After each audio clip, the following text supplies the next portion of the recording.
Studying in 2A section. ఇవాళ మనం చిన్న కథ చెప్పుకున్నాం. ఆ కథ పేరు ఏంటిదంటే చేపలు.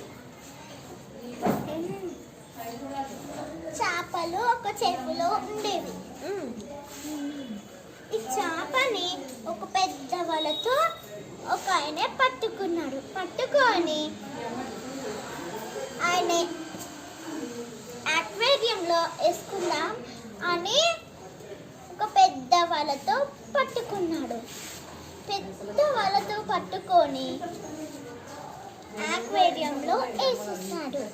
వేసినాక ఒక చిన్న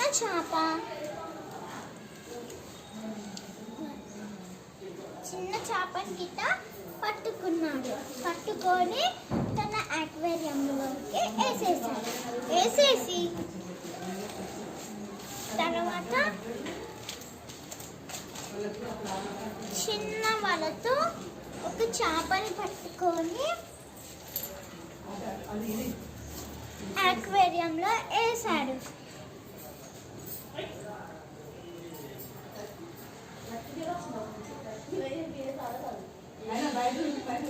చేపని ఒక అక్వేరియంలో వేసేసాడు. వేసినాక వాళ్ళ అమ్మ దగ్గరికి వెళ్ళిపోయింది. అక్వేరియంలో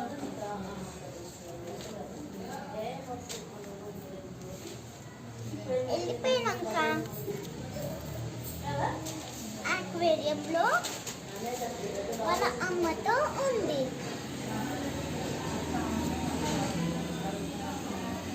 Thank you. Like, share, subscribe my channel. Thank you once again.